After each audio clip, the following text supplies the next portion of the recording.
Okay, सो Palmer numbering system. ठीक है, अब नंबरिंग सिस्टम हमने दांत को नंबर वाइज कैटेगराइज कर दिया। ठीक है, जैसे अगर 1 हुआ तो डेट इज सेंट्रल इंसाइजर, और अगर 8 हुआ तो डेट इज थर्ड मोलर। ठीक है, अब नंबरिंग की क्यों ज़रूरत पड़ गई? फॉर एग्जाम्पल, अगर कोई पेशेंट आया, उसको कोई भी ऊपर दर्द हो रहा है, तो अपने कन्वीनियंस के लिए हम लोग उसको नंबर करके लिख देते हैं। ठीक है, ताकि जो ट्रीटमेंट करना हमें उस दांत में ट्रीट करना हो। ठीक है, अब जो नंबरिंग सिस्टम है वो 3 होते हैं, पाल्मर और बाकी 2 और होते हैं। ठीक है, जो सबसे ज़्यादा जो यूज़ होता है वो पाल्मर नंबरिंग सिस्टम यूज़ होता है। ठीक है, अब पाल्मर नंबरिंग सिस्टम ने हमें दांत को कैटेगराइज किया 1 से 8, इसको नंबर दिया हुआ 1 2 3 4 5 6 7 8। ठीक है, अब ये हमने कॉर्डिन बनाया, ये है अपर, ये अपर है एंड डेट इज नीचे वाला है लोअर। ठीक है, अब राइट और लेफ्ट का कैसे पता चलता है? अब जो हमारा हाथ राइट होगा वो पेशेंट का लेफ्ट होता है। ठीक है, और जो हमारा लेफ्ट हैंड होता है वो पेशेंट का राइट होता है। ठीक है, तो ये है पेशेंट का लेफ्ट और ये राइट।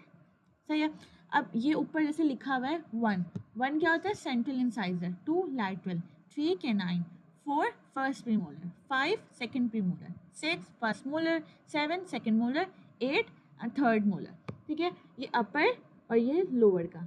सही है, ये हमने 1 से 8 ऐसे लिख दिया, 1 से 8।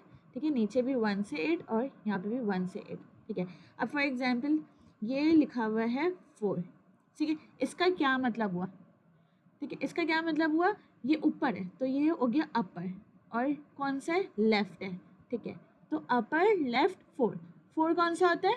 देखिए, 1 था सेंट्रल इंसाइजर, 2 था लैटरल इंसाइजर, 3 था कैनाइन, और 4 क्या होता है? First premolar. ठीक है, तो ये है अपर लेफ्ट फर्स्ट प्रीमोलर। ठीक है, अब जैसे ये दिया हुआ है, ठीक है, इसका क्या मतलब हुआ? ये लोअर है। ठीक है, और ये राइट साइड है, तो लोअर राइट 6 कौन सा था? First molar.